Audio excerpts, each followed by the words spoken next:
Welcome, Internet, to the Pixel Play Podcast, your weekly gaming podcast where we get together to discuss all the news, rumors, and discussions going on in the video game world. This, ladies and gentlemen, is episode 50 of the podcast. Thank you so much for sticking with us. And in this week's episode, we are going to be talking about E3 getting canceled, and let's be honest, the big news of the week, Activision getting bought by Xbox. We're going to be talking about those two main stories this week. It's going to be a doozy. As we told you guys last week, we are making a push for 100 subscribers/listeners. So if you are one of our regulars and you enjoy what you hear, please share it with your friends and family. Set up a review for us. Share it with your friends. This year, every person who reviews us will be featured. We'll give them a shout out at the end of each month. So please, wherever you're getting this, please leave us a review. It really helps us out. Or like and subscribe if you're watching us on YouTube. I am your co-host, Kaylan, aka Ktastrophy, joined as always by my host, Adam, CSRadical. Adam, have you dug out from the snow yet? I did yesterday, despite my my booster shot symptoms that made it a really difficult thing to do. That was fun. Yeah, ladies and gentlemen, we here are in Southern Ontario, and we got hit with a wallop of snow. Good 40 centimeters or about 16 to 20 inches if you are in the American world. It was so bad that they said it was the biggest we had since 99, and the last time we had snow that much, they called the army in. Yeah, give it time. We haven't gotten rid of the snow yet. No, I don't know how they're going to get rid of all of it, because I don't think it's going to be warming up anytime soon. So Yeah, supposedly it's supposed to warm up tomorrow to 4 degrees and then rain and then drop down in temperature. So all that snow turning to glorious ice. Who you know what's better than ice? Slush. That also turns into ice. That's just beauty. Perks of living in this country, sir. That was a thing though. Like, I didn't think a half dose could kill me as much as it did, because it was almost as bad as getting the second dose. But it was a different kind of pain. Like, I had knees were the big one this time. Yeah. And then I think it actually did screw up my stamina a little bit, because shoveling for just like 10-15 minutes just to free up my car in the parking lot, I got back in. It took me like a half an hour to even catch my breath. I was sitting there being like, man, I can't even play games right now. I'm just sitting in the chair being like, okay. You think that the nanobots that they put inside you and activate would like help with that, right? Yeah, but they're pretty incompetent, the liberal agenda. They're always really bad at, doing the things they tell you're going to do. They keep trying to put like, the indoctrination antibodies in your system, but they kind of forget the whole part about, keeping you alive kind of thing, It's, it's a classic rookie mistake, so. Adam, you know what? Let's cut the banter. We have enough to talk about this week. It is a big week in gaming. I think we should just start with the headline this week. Microsoft is acquiring Activision Blizzard. So this, I've got a whole bunch of articles, but I'm going to read the main one for now from The Verge. So Microsoft to acquire Activision Blizzard for $68.7 billion. So Microsoft is acquiring Activision, the troubled publisher of Call of Duty, World of Warcraft, and Diablo. The deal will value Activision at $6.87 billion. Microsoft plans to add many of I'm going to cut snippets out of this. So Microsoft plans to add many of Activision's games to Xbox Game Pass once the deal closes. With the acquisition of Activision, Microsoft will soon publish franchises like World of Warcraft, Diablo, Overwatch, Call of Duty, and Candy Crush. Upon close, we will offer many of Activision Blizzard games as we can within the Xbox Game Pass and PC Game Pass, both new titles and games from Activision Blizzard's incredible catalog, says Microsoft CEO of Gaming Phil Spencer. The article goes on to continue, Xbox Game Pass now has 25 million subscribers as Microsoft continues to acquire studios to boost the subscription service. We're investing deeply in a world-class content, community, and the cloud to usher in a new era of gaming that puts players and creators first and makes gaming safe, inclusive, and accessible to all, said Microsoft CEO Satya Nadella, and I'm sorry for butchering that name. Continuing on, Microsoft's huge Activision Blizzard deal comes nearly a year after the company acquired Bethesda ZeniMax for $7.5 billion. At the time, the acquisition bolstered the company's first-party Xbox game studios to a total of 23 and was seen as a huge boost for the Xbox Game Pass. Microsoft now expects the Activision Blizzard deal to close in the fiscal year 2023, which means we might not see the deal approved for 18 months. That's a long period of time for a deal to close, but Activision Blizzard operates in a number of markets which could make regulatory approval more complicated for Microsoft. Now, a couple quick things. When they say fiscal year 2023, depending on how companies work, fiscal 2023 could technically be this year. So I just wanted to talk about it from that. So I know some companies, they work a 1 year ahead in terms of their fiscal calendars. So that could be an issue there. But Adam, overall, what do you make of Xbox buying Activision? Are you surprised? Is this a good move? Is this a bad move for Xbox? Before we expand it, let's focus on an Xbox perspective. What does this mean for Xbox? Well, I mean, for starters, when I saw the news this morning, I was like, Activision? I'm thinking it's like, is there some like alternate indie studio that's called Activision of some weird spelling? I'm thinking, that's a big company. Like, that is a heck of a sale. And then my brain clicked in and went, oh, Microsoft money. Duh. So then it didn't feel nearly as shocking, but it makes sense given the kind of publicity that the studio has. So you think from a business perspective, like, I guess I'm kind of dodging the Xbox part of the question when I say Activision's probably benefiting from this, because now all of a sudden they kind of get off a little bit because now Xbox is taking on the burden. So I guess to pull it back to Xbox, it's good if they actually make everything first party, but it probably isn't at the same time because they're now taking on a bit of a PR bungle, but then again, it seems like Bobby Kotick is also going to be on his way out too. So it seems like he's getting a very nice package that, we're all going to kill for 1% of. Yeah, there was an article, one of the articles I read did state that Bobby Kotick is going to be out once this goes through. So for now, he is still in charge, still head honcho, but by the time that this deal is processed, he's pretty much out. So poor guy. I'm sure that severance package is going to be so horrible. And nothing that I would stare at and be like, that's my entire life in front of me.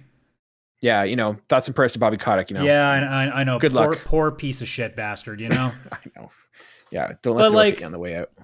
I mean, in terms of like taking all the negativity from like what the company has dealt with in the last like few months, it's a decent grab. It just becomes a question of, okay, what does that mean for all the franchises? Because I mean, you can see certain ones completely transition to being Xbox only, whether that means PC as well is a different story, but like straight up not going on any console. I think you could probably justify everything that isn't named Call of Duty, and then Call of Duty, like we were talking about initially with the Bethesda sale, what does that mean for things like Fallout and Elder Scrolls?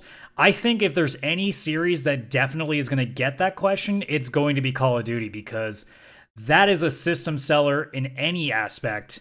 That is a lot of customers that you will lose if you suddenly not make them available on every, like, I shouldn't say every console. It's not like Call of Duty Vanguard's on Switch or anything. But like, you look every month on the PlayStation Store, Call of Duty is always up there in the top like 10, 15. So like, you're making bank. And even if like Warzone, it's free to play and it's just literally making money off microtransactions, do you really want to take away that possibility of making money? But then again, Microsoft does have screw you, we can do whatever we want money, so maybe they will. And if that's the case, I still don't care because I can pull Game Pass on PC, and it means I'll finally get to finish some single-player campaigns of COD games I haven't gotten around to yet because they always cost more than $40. Yeah. See, I think this makes so much sense for Xbox in the sense that for them, they have so much money to burn. Like the amount of money that Microsoft has is outrageous that it's easy for them to do these moves. And I think Activision was a very low hanging fruit right now in that, they're embroiled in scandal. They're, I don't feel like Vanguard is lighting the world on fire as much as Xbox or Call of Duty games typically do. But that's also like Call of Duty has been slowly kind of losing steam anyway. And 100%. Warzone's taken so much away from it too. So right. And so all I'm just saying is like, it makes sense that they are a large company similar to like in the vein of Bethesda, in that they're not struggling. They're not doing bad, but like they're on the down, like they're somewhat like, they're not the powerhouse that they used to be. They're in the shadow of their former selves in the sense, and I'm not saying they're bad studios by any stretch of the imagination. It's just, they're not in a good light at this moment. Like you got to we're not treating them the same way that we treat like, your Insomniacs or like some of the Sony first party studios that are cranking out really good product all the time. Even stuff like Square Enix and stuff like Square Enix right like now Capcom or things like that. Capcom, they're right now at like, they're in a high time, and these two companies are ones that may not be right now at best point in terms of regard from players in the community. And so it's easy for Microsoft to come in and be like, hey, we got some cash, are you guys looking to sell? Now's a great time to do it. And they have enough money that they can pretty much do that classic thing where it's just, here's a blank check, tell us what it costs to get you. They're pulling the old Disney right now. Exactly. And I think, to be honest, I think for Xbox, this is an opportunity. Like, what they need is they need studios, they need exclusives. And where Sony, and we're going to talk about Sony in a bit, what they do, or what their reaction is, like Sony typically buys and nurtures like the studios that they get. So I've kind of seen it used as like Sony money balls with studios, where they figure out like, what do we need? What could we get at cheap? Like, do that kind of thing. And they nurture and foster these studios. Xbox doesn't have, I think, the time to do that. So for them to come in and just be like, yep, we're just going to buy the big names and get them under our party. What I think this does for Xbox, and we could talk about this on a larger sense. Like, I think if this is a move for Xbox, and I think this, I don't know. I think we'll talk about it in a bit, but like, where does this mean for Xbox in terms of their strategy? Is this meant to be an exclusivity where it's a console seller? Or do we think that there's a possibility that Microsoft is going to keep these games third party? Like, the way that it's drying out in terms of third party, like, I can see it going both ways. The idea is that their main mission is not to sell games anymore. Like, they don't care about selling physical copies of Halo or Forza. Their job is to get the subscription service through Game Pass and that constant trickling in. Does it make sense for them to make them exclusive and now I have to buy Game Pass? Or does it make sense for them to say, hey, we have Game Pass where you could pay us $20 a month or whatever, and all these games are free? Or if you have your Sony console, you can pay us the $80 or whatever and get this one particular game. It doesn't divide their fan base. They're still getting the profit, because let's be honest, consoles are not where companies make their money. It's in the software. And so if they can start getting money out of Sony's pocket by saying, hey, yeah, you can buy the games from us, or you can get it on Game Pass, I think it works for them in both ways. So I don't know. I think it's not a surprising move by Microsoft to do this. I think it's just, once again, like Bethesda, you never would have thought it happened, but when it does, you're like, yeah, I could see that. Through all the like threads on the internet I've seen, there's one comment that I've kind of gravitated towards that I find to be a little bit more interesting. And they were mentioning that it might be getting to a point that maybe Microsoft isn't considering the console game anymore, and they might just be thinking, we're going to be gaming Netflix and we're just going to be everywhere. To the point that, like, what we keep talking about, the TV stick, so it can be like an app on TVs. You're talking, obviously, the console. Like, they could still sell the consoles as like a cheaper way of doing it, but if you don't have a PC, I mean, it might still be something they look at. Maybe it isn't going to be like the ridiculous box that they have now. Maybe it'll be like this smaller thing, almost like a DVD player, like you would think. Just something is like sort of, all it does is just have the bare like hardware that it needs to run, but it's not going to be sitting there with a drive. Like, it's going to be more like a streaming box, maybe. Mm-hmm. But like, some people are even saying, like, man, like, it may get to a point that Microsoft just says, screw it, we don't even care like about our console sales. Why don't we just go over to Sony and be like, hey, how much will you pay us if we just throw our app on your system and we just become a storefront? Yeah. So like, even we don't know what they're trying to do at this point, because with the amount of money they're just throwing around, like, it's hard to tell if they're trying to fight a console war or if they're just trying to like really carve out their own section. And I think that's what it is. I think to me signifies the end of Xbox fighting those console wars. And I think this is Microsoft establishing itself as a dominant force in just gaming in general. Like, I wouldn't be surprised. Like, Game Pass is getting to the point where I could see it competing with Steam, in the sense that, you go to the Microsoft store, you buy it there. Like, I think Microsoft is beyond just, we're a console and we're just trying to carve our space. And they're just becoming the Disney of, or trying to become the Disney of video games, where it's just, yeah, our fingers are in everything. And, whether you get it, just trying to become that main, everything comes through us. And whether that's on your PC, whether that is through our Xbox, or whether it's through something else, I don't know. I think Xbox is very much moving beyond the console aspect. I think, yeah. It's really interesting, right? Like, when you think about, like you said, competing with Steam, it really is crazy to think that of the idea that you could have this digital storefront where you pay a monthly thing, And there's this chunk of games. Like, I can't imagine Steam all of a sudden having like, here, pay us $15 a month, and here's like 300 games we just handpicked from the store, and you can just have them at any time. Like, it's Valve probably could do it too. That's the thing. If they have enough probably connections with all these indie studios, they could probably just go, hey, we're gonna add you on our big list for about a year. Like, how much is that going to cost us? And it would probably work out for them. And I'm sure a lot of Steam customers would enjoy that idea too, because it would get them instead of having these games sitting on their wish list forever, all of a sudden, $15 a month, the odd wish list game for you suddenly goes on. You don't have to pay a single bit for it. You can try it at any point while you're still playing all the other stuff you got, and it works. So, like, who knows? Maybe that's an interesting thing that makes even Valve kind of sit there and be like, ooh, I wonder what we should do about that. I was going to say, do you think that Valve took notice of this today and was kind of like, oh, shit, like... I think this specific set, because the Bethesda one was a big deal. I think this one actually has really put some waves in, because I mean, not just other than the fact of the near 69, which would have been a really nice number, guys. Why couldn't you do that? It was like $300,000 more and you couldn't do it. You couldn't spend $300,000 for the memes. $300,000 for the memes. Sorry, I guess it's $300 million. It was $68.7 billion. $300 million for the memes, guys. For Microsoft, you can do that. Come on. I've seen your Twitter account. You guys like memes. Go for it. You know, if they had done it, the comments all today would have just been nice. Yeah, and nobody would have talked about anything else. They just would have looked at the number and been like, okay, I can't hate that. Yeah. So the question then becomes is like, for me, like, I think, like, yeah, I completely agree.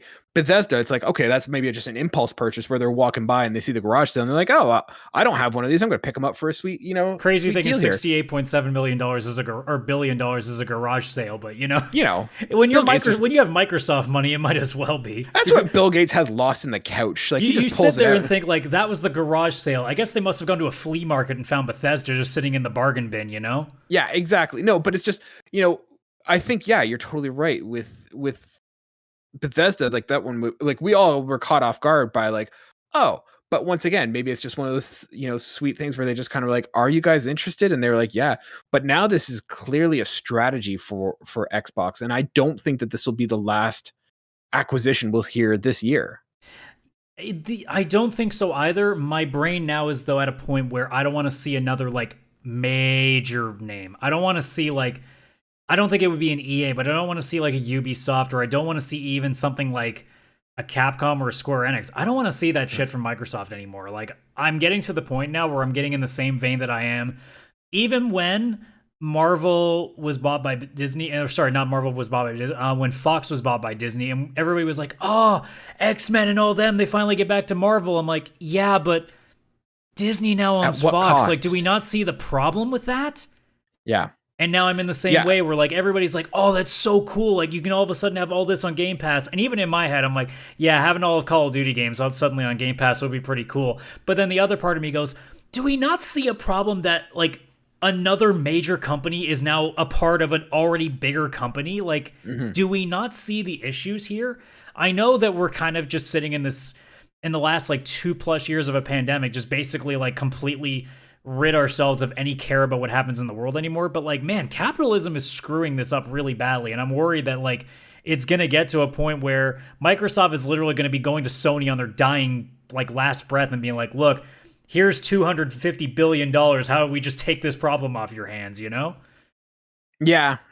Like, I don't know. I don't think that's good. I think Nintendo would sell it before Sony does. Well, no, but you know what I mean, right? Like, yeah, I do. The end point, like, it may not be when we're alive, but like the end point at somewhere down the line is going to be eventually one company that does everything, and they're all going to be crappy games that make you pre-order them for any sort of interest. Yeah. But yeah, so before we start talking about like the general gaming ecosphere and like what that looks like with this acquisition, I want to kind of circle it back and let's focus on Xbox's competitor in Sony. And like, what do you think?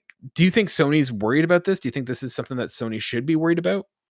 At the moment, I think you're at least like, oh shit, what the hell is going on here? And you're probably like you're probably making phone calls to other companies to be like, has Microsoft been talking with you guys? Like, what's going on here?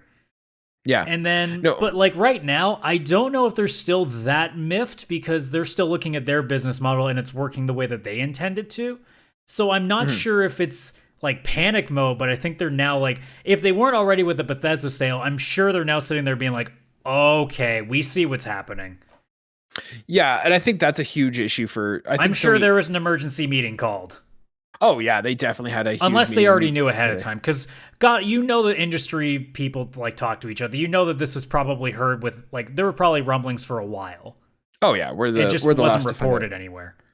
We're the last to find out. But you know, I think you're right. I think Sony, rightfully so, should be concerned about this because if we have this scenario that you're talking about where Microsoft is going on a spending spree, you know, PlayStation has really three options, and and we can talk about those in a second. But it's either you start buying your own third party studios and start getting them to crank out exclusives for you. You start developing more studios to compete with the amount that Xbox is sending out because you know PlayStation Studios, we get 2, maybe 3 exclusives out of them a year. And as those third-party studios start, you know, drying up, that's going to mean that those games are going to have to come out even more frequently. Or and so they either need to get more studios to do it, or they need to develop more in-house studios, but that takes time. And so, yeah, I think Sony is in a position where they don't have to panic yet, but there's starting to be some water appearing in the boat, and I'd be concerned, and they need to do some action for that. So my question to you is, what should Sony's response be to this? Do you think Sony needs to go out and do a big purchase? And if so, who do you think that should be? Well, based on the relationships that I know that they have and the companies that those relationships are, I don't think I'm worried because most of those companies are Japanese because Sony is still in the end a Japanese company. And some people may not know, but Japan really doesn't give a shit about the West very much.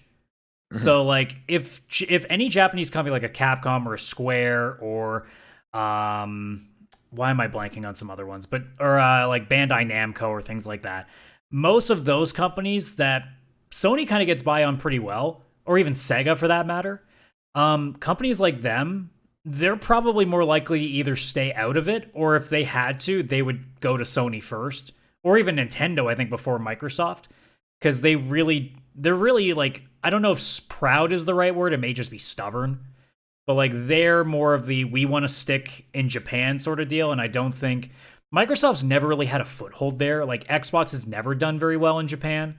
So it's one of those things where like for the most part they aren't worrying, but there are obviously still companies that exist out there that aren't like Japanese based. You know, there are still American companies out there, still are European companies out there like CD Projekt Red, for example.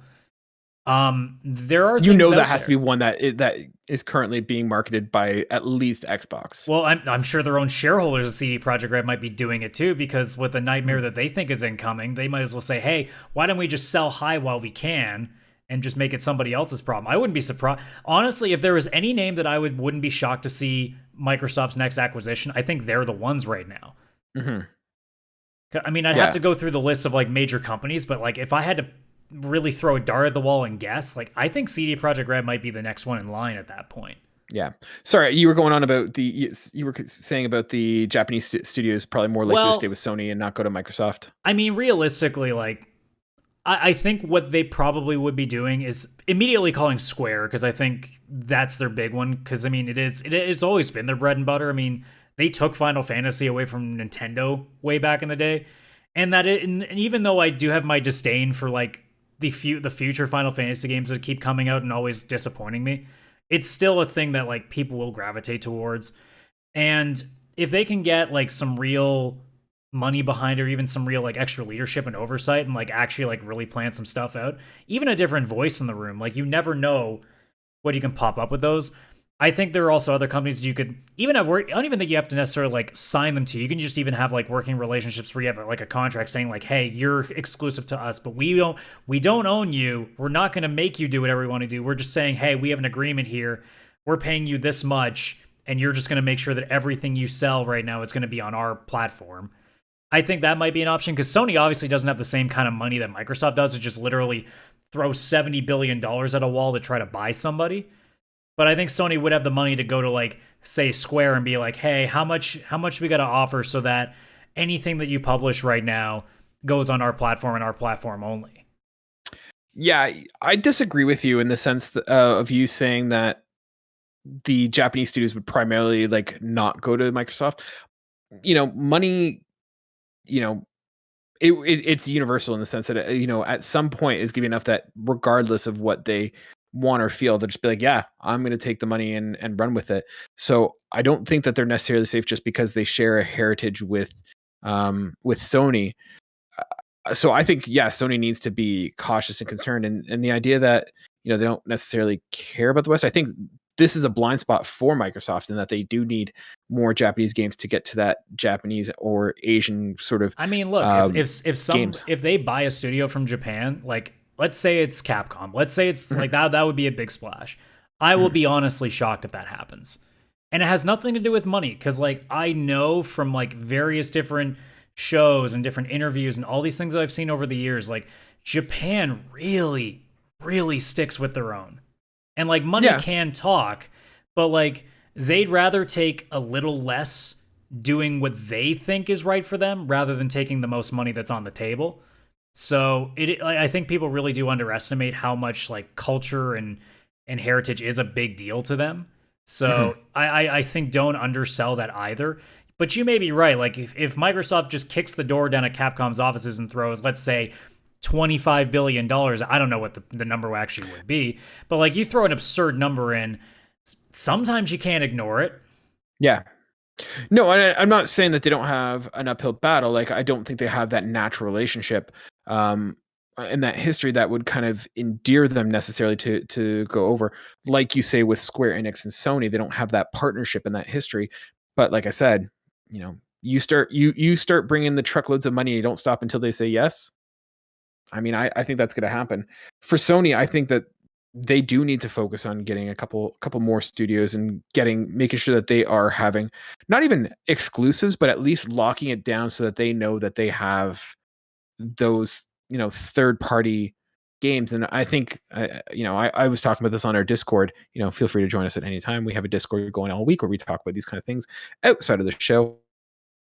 I was saying in the Discord, like I think Square Enix makes sense for Sony to buy. I think it appeals to those who enjoy Japanese role playing games and those styles of games. But it also has stuff like Guardians of the Galaxy, and it has Tomb Raider, it has Dying Light. Like it has games that appeal to different styles and different markets. And so I think they do have that history that Sony has with them. That they probably are safe, but Sony probably wants to lock those down. And buying a studio doesn't necessarily make them first party exclusive. They can still publish to Game Pass. They can still publish to Microsoft. I mean, Microsoft did that with Minecraft, right? Minecraft is still available on PlayStation. So I think just locking them down so that they have it doesn't mean that they can't sell to Xbox or whoever, but it at least ensures that no matter what, they have those trickle of games coming into their studios. CD Projekt Red is another one I can see Sony kind of saying, and it makes sense for Sony because Sony does not have a lot of role-playing games. And say whatever you want about, Cyberpunk 2077, they made The Witcher 3, which is, people argue, one of the best, Western RPGs of all time, if not recent memory. And so they're a company that has that pedigree and has that skill, but is in a current rough patch that their valuation may not be as strong as it was before. And so if I was Sony, those would be the two that I'd be looking at. Square Enix, I think, would be a little bit of a harder sell, but like I said, they've got that partnership and that history that it makes it easy to form that relationship. And CD Projekt Red is in that little rough spot right now where Sony can come in and say, look, you're in a bad spot. You need some, capital to kind of get you guys going. We can offer it and get this off your hands. So we'll see where that goes. Yeah, it definitely is gonna be an interesting future, because I mean, within the next, like, I guess the rest of this year, because I was about to say the next 12 months, I'm like, well, that basically is 2022 at this point. In some sense, I feel like Sony has to respond in some way. Mm-hmm. I don't know what that is. I don't know if that's like even just them commenting, being like, hey, like, we're like, even if just saying to fan, like, whatever, there's always been the rumor that there's going to be a big presentation in February. They got to address it at some point, being like, hey, we, no matter what goes, like, we're still the place for games. Like, there, you can still do a lot of things to kind of stress that out, that, they are taking mind of this competition that's changing. So, yeah. But I don't know. I don't know what in the next 12 months they can really do, because I think this is probably a deal that's been in production for a lot longer than we think. I've heard it was November. Like, this started in November. That would be surprising if it's only that long, to be honest. Yeah. Because sometimes deals like that, like those take like a long time to get done. Now, granted, they have not finalized everything. Like, it is going to take, like what they said, anywhere from 12 to 18 months for this to go through. And so I think there are still some things to get worked out, and there are, regulatory bodies that need to go through. There is concern of, tech companies becoming conglomerates. And I do find that adorable though, because every time people talk about like, oh, it has to go through like antitrust stuff, I'm like, no, that it does, but it never stops. Oh, I don't for the, like, I don't think it's going to be an issue, but there's always that possibility, right? Like, there's always that, a meteorite could always hit Earth. Yeah. Probably not going to happen. But like, we live in a world now where basically anything that happens, you just throw a little bit more money at the problem and it solves itself. So it's funny how that works. I know, right? Yeah, I'd like to try it someday. Well, we're still working on the whole 100 subs thing, so we got a little bit of work to do before that money starts rolling in. So overall, what do you think? Let's kind of open it up to a general discussion for gaming, the industry, the hobby, the individual. Is this a good move? And like we've talked to a couple of who do we think might actually be next? Like, we talked about Square Enix and CD Projekt Red. Are there others that we should be keeping an eye out that we think might get bought up, or what do you think? See, the problem is this first of all, the problem with me thinking in the West is like the only things that come to mind are like EA and Ubisoft, because my brain is completely like adapting to just big names, and I'm trying to think of who's left on the board that isn't like an indie dev, right? Yeah, that's what I was gonna say. Like, I think Ubisoft, to be honest, is off the table. Like, Ubisoft had that whole fight to stay independent. Who were they getting bought out by? Do you remember? I can't remember that story either. Because I mean, it's really hard to care much about a company that you've had on your ban list for at least a year, so you kind of walk away from it. But then again, of course, this Activision thing's coming, you can't ignore it. And I guess Activision's still on the ban list, but I can't ban Microsoft because I do like Game Pass. Yeah. Now I'm seeing all these articles. It doesn't matter. But yeah, Ubisoft was trying to get bought out, and they adamantly fought not for that buyout to occur. So I don't think that they're necessarily for sale. And I don't think they are. Like, they're, I think, doing pretty well in terms of not PR. I don't think EA needs to do shit, because they're like, dude, we literally copy and paste games all the time, and we make millions of dollars doing nothing. Like, why would we give you that? Yeah, I think Rockstar is too big that the expensive. Yeah, Take-Two wouldn't make sense, because I think Take-Two just bought another a mobile developer at some recently, didn't they? Yeah. So I know they're acquiring too, so I don't know if they make sense. And then there's WB. But yeah, I mean, I really have to sit down and look at whatever list of Western, or I mean non-Japanese developers are, but you only just think the major ones because you're thinking E3, and I know we're going to talk about that later, but that's just where my brain went. You think of all the people that stand up and do these things. And now literally 2 of them are part of Xbox now. It's okay. Yeah. So you start thinking what's left. I was going to say going back to Sony, I think with Sony, probably what they're looking at is they're not maybe and this is Sony's MO for the whole time, maybe they're not going to go down that route of getting a big publisher, but what we need to look at is we need to look at the smaller indie developers now, right? Well, it would differentiate them again anyway. It's you see how they're grabbing all the big ones. It's okay, how can we be different? Because we can't afford to buy the big ones. Yeah, and they definitely can't. But if they get those smaller ones and they sort of nurture them and develop them, you have to remember, a lot of these studios, even Housemarque, 2-3 years ago was a small, well-known but indie developer. Now they've made one of the biggest, exclusives for the PS5. Yeah, it won awards. So right, So I think maybe that Sony just goes down the trail. They're not behind. They're not needing to catch up at any sort of the mean. It's Xbox who's catching up to them. But I think Sony needs to throw more coal on the fire, whatever that looks like. Well, I think we're going to definitely know what the start of that looks like, because we've been rumored for a while, and there was the story that they pulled PlayStation Now cards off of store shelves in some places in the world. That it's probably a thing that we're going to see somewhere down the line of what the new service is going to look like. So that might be the start of seeing what they're thinking. So who knows? But when it comes to things like acquisitions or other things that we're going to, I think that's going to take a little bit longer than people are expecting. But I think all of a sudden some phone calls that normally wouldn't be made are now being made just to put feelers out. I wouldn't be shocked if I don't think you would hear leaks about it, but I wouldn't be shocked if in the next like month or so, all of a sudden there are at least a couple calls sent to like Square, to Capcom, to Atlas, to Bandai Namco, to Yeah. all these like bread and butter Japanese companies that are pretty popular on their Mhm. consoles, and start seeing like, hey, we're not saying we want to buy you, but hey, like, what's your opinion on everything right now? Like, getting a sense of what the landscape's looking like, and seeing like how good some of their relationships actually are. At least like getting a sense of the playing field currently, for sure. Do you think that this is sort of the end, like not the end, but like the start of the end of third party studios or big third party AAA studios? I think that start has already begun. We just didn't know. Mhm. Yeah. Because again, I'm not trying to be too real with this, but we live in a capitalist system. It's inevitable. You know, when you see how all these places are becoming massive conglomerates, like when we were like both born, like the amount of things that are now all under like Disney or Time Mhm. Warner, or like some of the very few companies, like if you surf Reddit enough in a week period, you'll probably find that big JPEG that somebody put together of all the companies that are owned by these like six. Mhm. So it's not out of the realm to say that this has probably been a thing that's been worked on for like 20 years, but now it's finally becoming very apparent. You know, when you see things like Bethesda and Activision Blizzard now being bought by Microsoft, in the same way that I just said earlier about Disney having Marvel and Fox now, and who knows whatever else they're going to throw in there.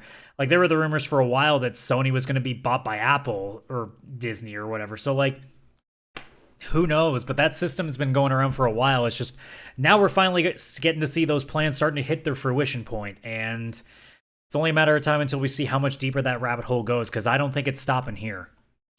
Yeah, I'm inclined to agree. Like, I don't want to sound doom and gloom or whatever, but like, it's one of those things that it's there's no real way that it doesn't happen this way because either one of two things happens. Either Xbox continues to gobble up everything and then Sony doesn't, and then Microsoft will be like, all right, well, we're going to keep gobbling up, or PlayStation is going to say, okay, we need to start, putting our flags where we need to get our studios locked down and everything. And so there's going to be this situation where it's going to be a race. And as Sony starts to do that more, Xbox is going to start doing that more. And as Xbox starts doing that more, PlayStation will start doing that more. Nintendo's overdoing its own thing, but like Yeah, Nintendo. the other two, Nintendo probably saw the story and just went, and just went back to what they were doing. Nintendo's like probably saw the article and be like, wait, when did they buy Bethesda? Yeah, probably. So it's just one of those things, like it feeds itself. Now, granted, I don't want it to go this way. Like No, none, this none of kind us of are advocating for it. Like, like I said earlier, I think it might be cool that I can finally get to play a couple of COD campaigns I've never gotten around to. But I also recognize that I hate what's happening right now. yeah. But what is me and my like 15 cents that I have right now is really gonna do in this world, right? So Yeah. Yeah, I don't think Phil Spencer was thinking of you when he pulled this deal. I mean, look, I change shirts as much as he does, but like I don't have That's the what, fancy leather jacket to go with it. yeah. No, I think it kind of reminds me of the old, like it feels like we're going back towards like the early 90s in terms of like you were on either on this console and this console, and the library was very different, and like I don't know. I don't know if that's necessarily where I want things to go. No, I don't think this is something that any gamer really shouldn't want this at all. It's just you're probably if you're an Xbox gamer, you're probably sitting there being like, "Oh, this is so cool. This is now my thing." And it's like, but it's technically always been your thing. Is now But just this is no longer someone else's thing. Like you should. but this is what Sony does. Sony has done this to, like, Sony players have done this to Xbox players I know, and I hate for that too. years. That's why I'm Yeah. also saying it too. Like I would never, if Sony suddenly buys Square Enix, I'm going to be sitting here on the same show, and you can hold me to the fire if I don't do it. I even said Yeah. in the Discord, look, if Sony bought Square, my bias will tell me internally, will be like, yes, they're ours. But externally be like, I fucking hate this. Like it goes Yeah. both ways. Like as a guy who owns a PlayStation console, and if I never own an Xbox, mostly because I can't get a hold of one, because how can you? But like if I only have a PS5 in my house, I'm gonna be pretty happy if I can still buy Square games on that and nowhere else. But Yeah. I'm still going to be pretty upset that this entire other ecosystem of gamers don't get to play that thing, especially when, for example, the 7 remake, as terribly ported as it was, still got put on PC recently. Or God of War, which actually was a really good port, just literally got ported to PC. So I don't want that stuff to go away. I know people give Sony crap too because they don't do nearly as much porting as they should. I'd like to see them do more, but I'm not a board of director person in Sony, so I don't really get a say in that.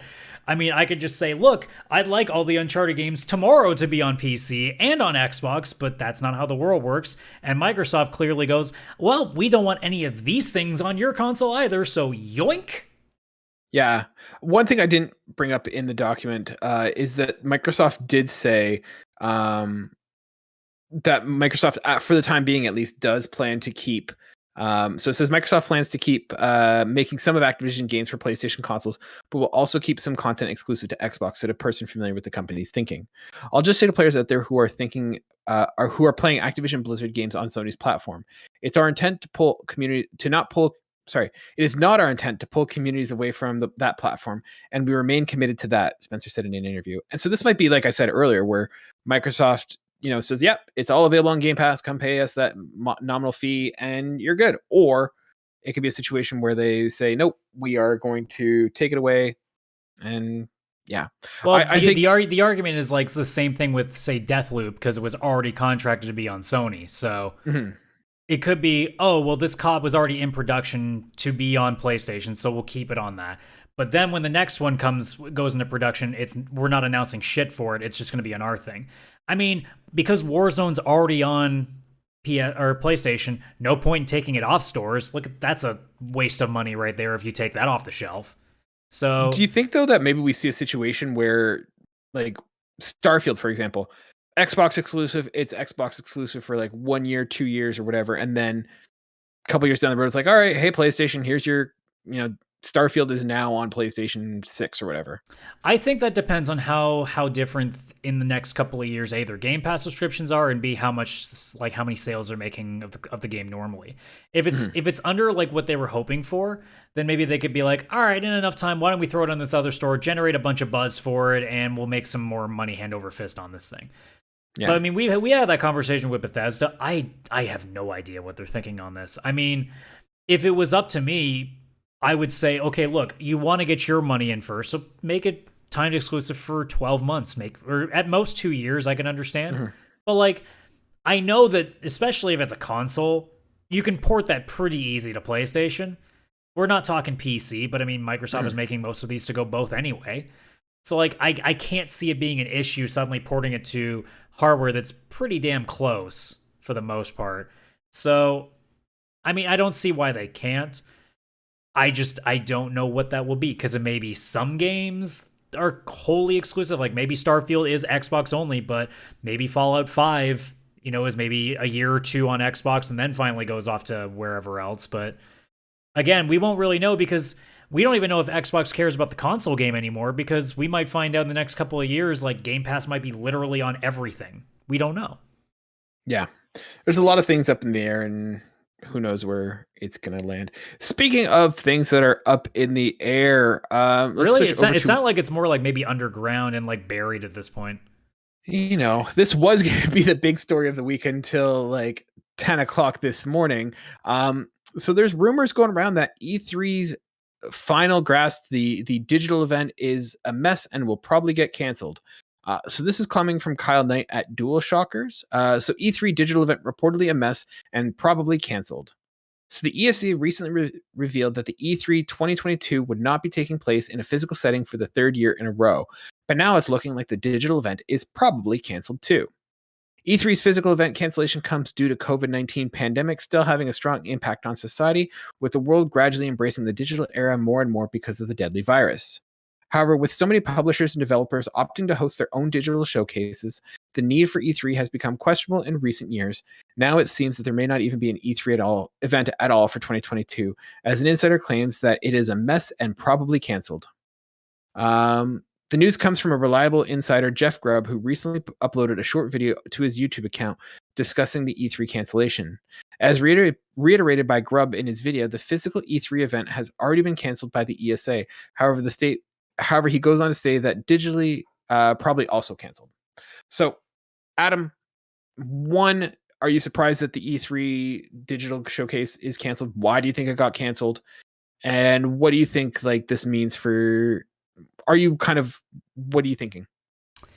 Am I surprised it got canceled? Yes and no. I mean, it already got partially canceled, so all of a sudden you knew they were scrambling.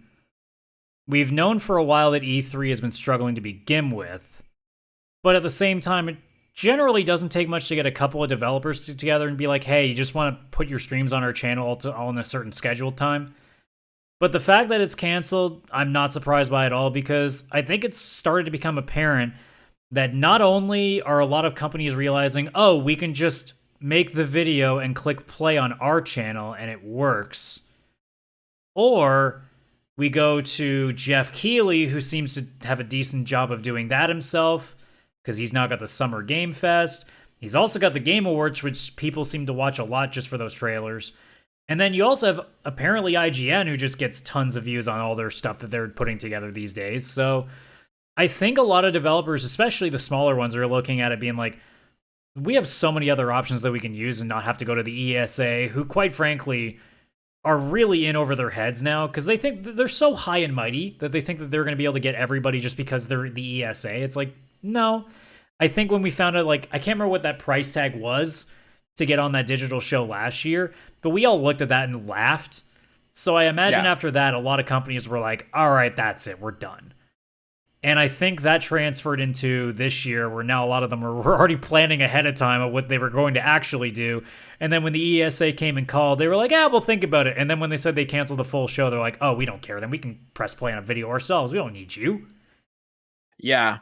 The writing is on the wall in terms of E3. Like, from a digital perspective, there is no benefit. They're not bringing anything to the table.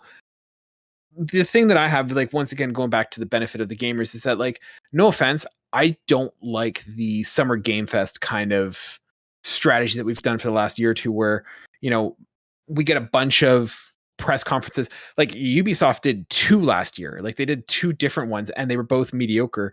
And I feel like with all these companies being able, like, doing it on their own time, at their own pace, stretched out over 3-4 months, like, it's not that captivating. Like, with E3, I like the fact that everyone's there at the same time. Everyone is shooting their shot, and so they're all coming out swinging. Whereas I feel like with the Summer Game Fest kind of experience, it's like, okay, yeah, like, this week is so and so, this other week is, another developer, and, like, they all become very muddled and it becomes very anticlimactic, and it's hard to kind of get everyone's attention. And I think having that benefit of just, hey, we're all, like, everyone's attention is on us this week, as well as other developers. And I get that, that's also a bad thing for them. Like, it makes sense for, the big guys like Xbox and Sony. Like, they can say, yeah, we're going to do our press conference and it's going to blow it out of the water. But I remember Sony bungled it because they did a state of play right before E3 and then were radio silent until September. Yeah, it was a while. It was so a while. Like, we were on the show complaining about it for weeks. Oh, it was brutal. And so I think that there is something to be said of, like, having everyone gathered together. I think the idea of E3 just being a area of just, hey, we're just going to stream the press conferences. Like, they bungled it last year in terms of, having so many press conferences that were mediocre at best, like, not vetting it, not making sure that it kind of flows. But I think the other thing for E3 is getting games exposed, in the sense of, I've heard from other, podcasters and, like, I hate the term, but, like, game influencers are like, yeah, it's a great time because everyone is out, pitching their demos and showing their games. Even smaller indie studios are doing that. And it's a great way to kind of get your game out there and get that attention. Like, we all know we're all expecting it, right? I've kind of also heard, like, the opposite of that too. Like, I've seen people talk about how, like, man, I'm glad that E3 is kind of, like, going away, because realistically, it's better just to watch things on YouTube anyway. And more often than not, the only things you're really enjoying at E3 is when you get to go drink with a bunch of people at the end of the night. Like, I've seen stories like that too. So I think it's just, like, different spokes for different folks kind of thing. Mm-hmm. Like, I'm at the point now where, and even yesterday was a kind of a good example of what I kind of think I almost prefer at this point. I almost don't want, like, there to be even, like, I don't even want state of plays anymore. I rather just, when you have something ready, just throw it. Like randomly last night, the Moon Knight trailer from Marvel came out.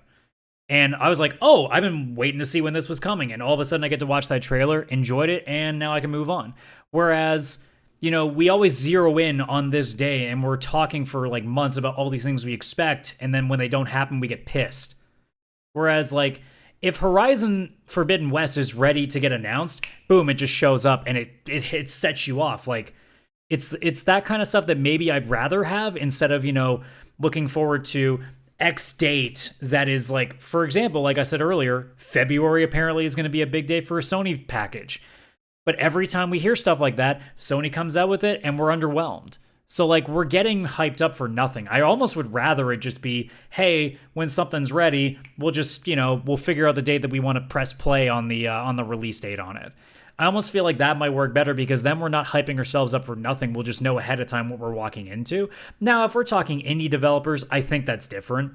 I think you can, whether it's through IGN or like I said with Jeff Keighley and his crew, or even anything else, like in general, like if you want to have like some sort of show for like the lesser known stuff, I think you can make sense.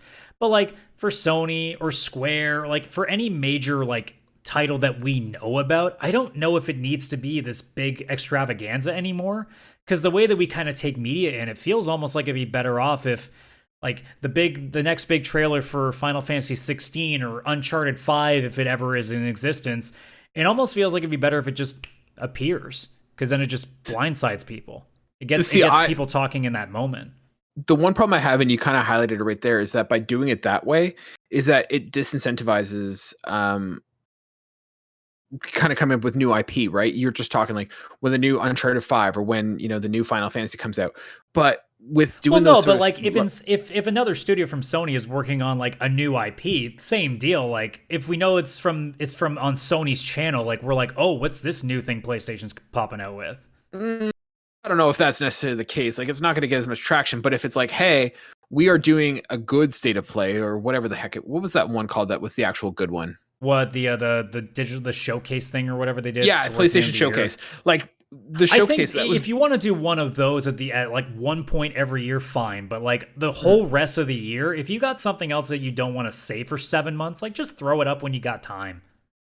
Well, I think the state of plays and stuff were a result of a lack of E3, right? Like because I think. Like, but we've noticed the state of plays don't work because they're just a bunch of trailers for things we don't care about. So you could just do them separately, right? And they would have the same appeal. But we wouldn't be going into an hour presentation expecting stuff. It would just be a 2-minute trailer. But you're saying that right there is that like those state of play trailers are like just throw them on the channel. But you just said a second ago that the you know, if a trailer comes out on PlayStation Store, like, you know, people are going to take notice. And I think that's the double-edged sword in that some of these games might appeal to some people. But by having that large PlayStation showcase, it's like, hey, here are the games you're looking for, but here are some other ones that you may not have, you know, looked at or checked out. But we have your attention right now. We're going to show to you. Sony game, or they Sony owned games, because more often than not, they're third-party games or they're indie games. So they're not things that are like necessarily Sony's thing. What I'm talking about is like their brand. Like if the Sony, like whatever Housemarque's working on next, whatever Insomniac's doing, like whatever Santa Monica studio, I know it's MLB, but San Diego Studios, but Santa Monica I think is also part of it. Like whenever somebody of their caliber is doing something, I don't see why it has to wait until like this big festival or whatever they're doing. But like if they want to put something together that mixes third party with that, I think that's still fine. But I think we're getting to a point now where like these big like couple of days showcases aren't nearly as like interesting as they are, because we all seem to end up leaving them either kind of annoyed or underwhelmed, or in this case we end up laughing because they can't seem to string anything together, whether it's E3 or Summer Game Fest, according to you. I still don't mind SGF, but I understand why some people are a little bit iffy with it too.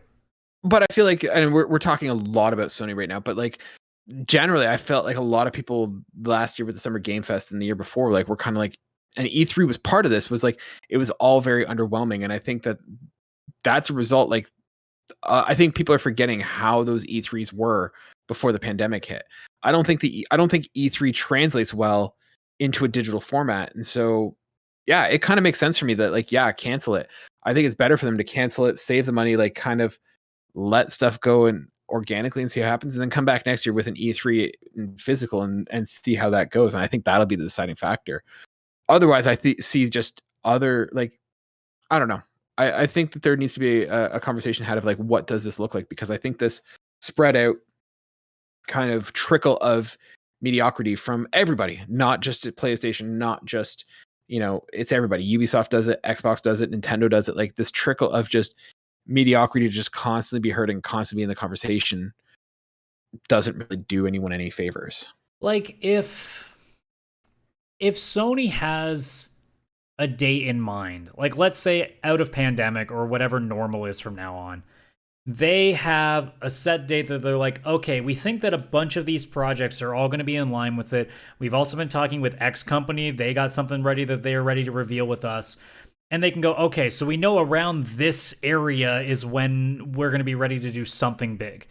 Instead of calling up the ESA and setting up a booth, couldn't they just theoretically then book some like major theater somewhere and just do something like that instead, and maybe advertise that a couple months in advance? Like, well, that was exactly maybe that's the compromise between the two. I'm just at the point, like personally, I don't think E3 is necessary anymore, because I think you can do that with any other brand. Even Sony, Microsoft, Nintendo, like they can all do this on their own name, on their own dime, and not have to worry about booking locations, because I think you can do it anywhere else, because I think people would be willing to travel to, let's say, I don't know where Sony studios are, but let's say in California, because that's just where brain works. They all want to go. I mean, they all would do it for Comic-Con anyway. So if you say like, hey, on this date, don't miss it. 2-hour extravaganza, big presentation of all our stuff. And it's going to be at this theater. It's like, I don't know, let's say a 5,000 seater. Don't miss it. Tickets go on sale at X. Yeah, I mean, I think you're right. I think the E3 as it is kind of redundant. Like, because the E3 was initially meant to be as like an expo to like vendors and stuff on which games to buy for the Christmas season or whatever. And so clearly that's no longer necessary. And so, yeah, it does. I think what you're talking about is you're talking about a PSX and that sort of thing. Like, hey, let's get all of our fans together. And we talked about this before, I think, when we talked about the future of like State of Play or something like that, is that, yeah, I think you need to make it a community event. And I don't think it translates well. I think having it as like, hey, we're going to get people together. We're going to like, this is our date. And I think this is what all the developers and all the publishers need to do, is just say like, hey, we're going to do 1, 2, maybe 3 a year. And it's going to be, here's what to look forward to in the next 6 months and then the next year. Or even like we've talked about before with State of Play, I would do one PlayStation showcase. Here's what's coming in the next 12 months. And then do State of Plays that sort of, hey, here's what we talked about this at the showcase. Here's what it looks like going forward. Here's an update. Here's a little deep dive into something else. And then some interstitial stuff in there as well. And I think what it is this, it's a result of the presenters needing to do a better job in terms of not wasting our time. And I felt like last year without E3, and even with E3, actually, there was a lot of time wasting in terms of just mediocrity and not presenting well. We have to keep in mind that in those years, it was pandemic. There just was like an absolute lack of games compared to what we're used to. I still will say pandemic. I know. But we have gotten to a point that we're having more people be able to actually like go back into work and having a little bit more work. Like up until Omicron, we felt like we were finally in that point that things were going to start to go back, and then Omicron happened and changed that. Who knew like, Delta were the good old days? Yeah, I know, right? But we know that there is a state where things can kind of sort of get back to what we're used to again. We're just kind of waiting for that to clear up again, probably in the spring, and seeing where that leads us again. But I mean, if you want to think bigger, like let's go bigger. 3-day weekend, California, rent, I don't know, whatever big ass like area you want. PSC, PlayStation Con. Or you want to go, because I'm a big XCOM fan, XCon. Let's go. That sounds a little too criminal, but whatever. We'll just work with me on this. 3-day extravaganza, showroom floor. You got all these demos and stuff you can do there. You got these special interviews with people. You got all these like cool, like maybe you have a concert in there. Maybe you call up Jack Black, make them do another Tenacious D show like they did at BlizzCon that one time. You get Dave Grohl on hand. I'm sure he'll do a Foo Fighter show. Why not? Get Sting. Yeah, I mean, sure. Why get everybody? Let's just do all the things. You can even like, hell, if everything was going perfectly normal without a pandemic, you could have been like, hey, cool, Uncharted the movie is out in theaters in this day. A couple weeks later, you say like, "Hey, special event, bunch of you, we're gonna have a live screening of Uncharted the movie at this time in this part of the in the convention center." Like you can do so much with it. And then obviously the big day, whatever day you choose, maybe it's like a Friday to Sunday, so you pick Saturday night, the big night, 2-hour extravaganza in the big theater in the convention area. PlayStation, big conference or big showcase, that's the big thing. Or if you're Xbox, you're doing whatever. Maybe that's the future. I don't know. It might be something smaller. It might be something in the middle. But like, I don't think the big festival of every developer is a thing that we can do anymore. Because I just don't think it's feasible in the same way. Because I don't know if it's worth it to most of these developers to do it. See, now this kind of, because what you're talking about makes total sense and such. But then what about something like Gamescom then? Does Gamescom become... Well, I think Gamescom is a little bit more interesting because it's Europe, right? Yeah. So it makes a little more sense too because, again, like the distance isn't nearly as big because, you know, obviously Canada and North America are a little bit bigger. Yeah. But like, I don't know. And I guess unfairly too, North America seems to also think that it's got its own little place in the world and doesn't need to go anywhere else and it can do its own thing. So I guess there is that part of it.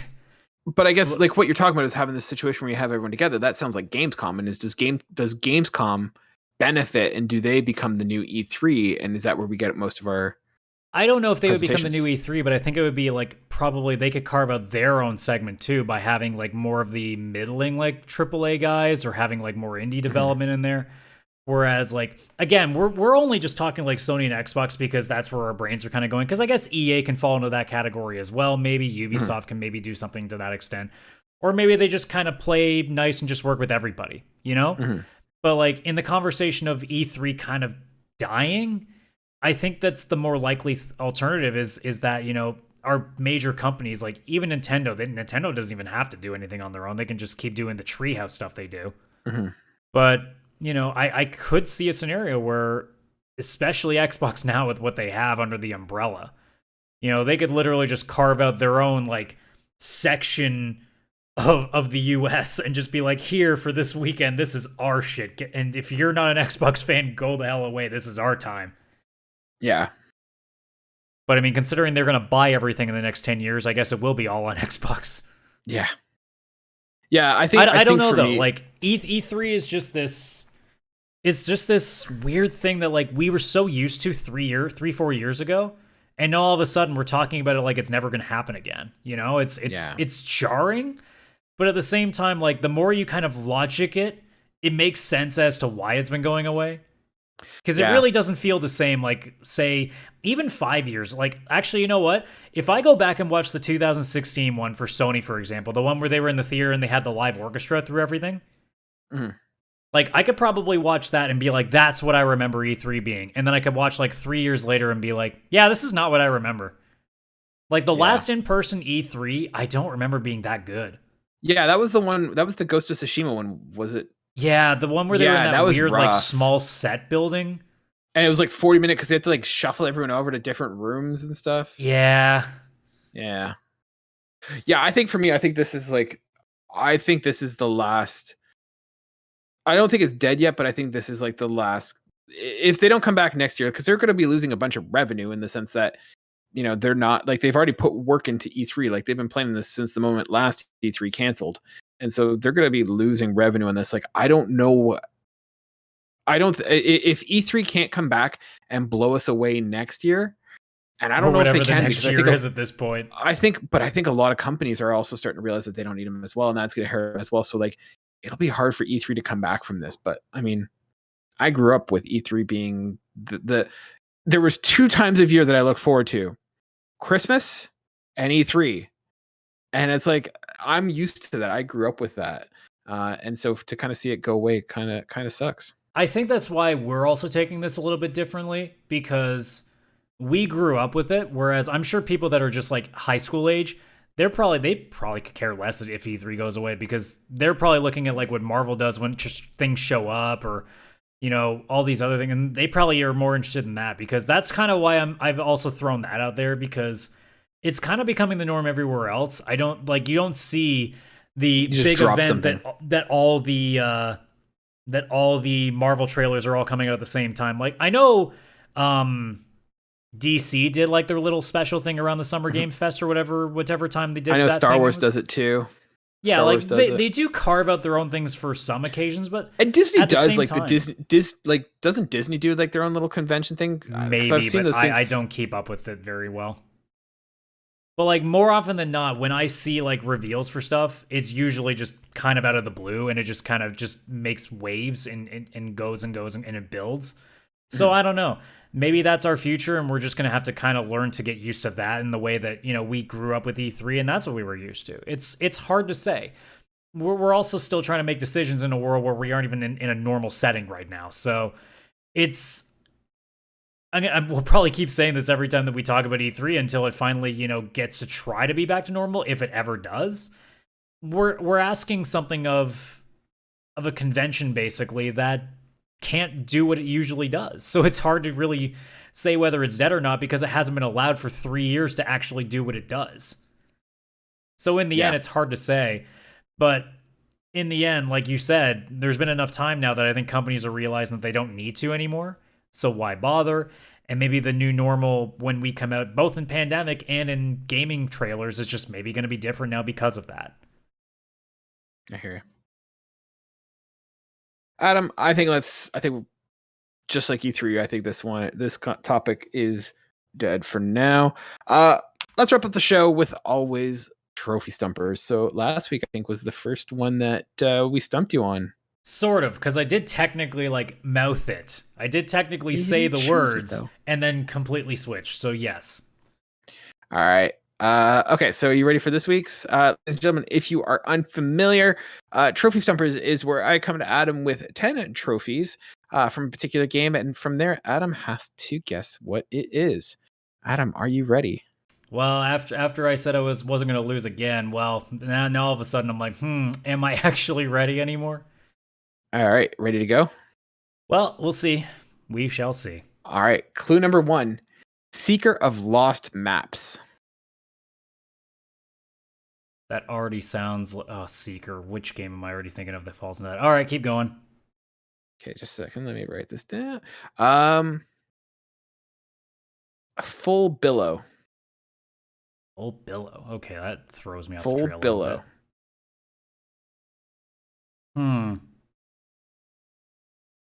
Laden with Treasure. Laden with Treasure. Oh, God. Okay. Where you at so far? You got any? Well, the Seeker thing is still in my head. That's what I'm kind of working with, because I kind of recognize what that might sound like. Okay. You can always trust the untrustworthy. Oh, is that the name? You can always trust the untrustworthy? Yeah. Okay.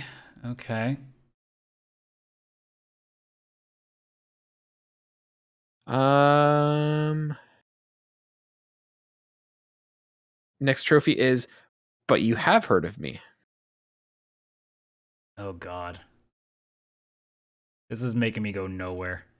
You got nothing so far? I'm so held up on the Seeker thing. That's what's throwing me off right now. All right, I'll give you a quick refresher because we are at 5 trophies. Seeker of Lost Maps, Laden with Treasure, You Can Always Trust the Untrustworthy, Full Billow, and But You Have Heard of Me. Okay. Next one is Kraken Good Job. All right. Now I'm completely not even thinking about the Seeker thing because now this is starting to have a trend. What's the trend? It's definitely sounding pirate themed. Okay. Well, next one is Blunderbuss. Well, now it definitely sounds pirate themed. All right, so now I got a couple ideas. It's just a matter of narrowing it down. Okay. Let's see if I can find some here. You're trying so hard not to find more obvious ones, are you? No, I'm trying to help you here. Trying to help me. All right, fine. I'll go with the ones I initially chose. You're supposed to be stumping me.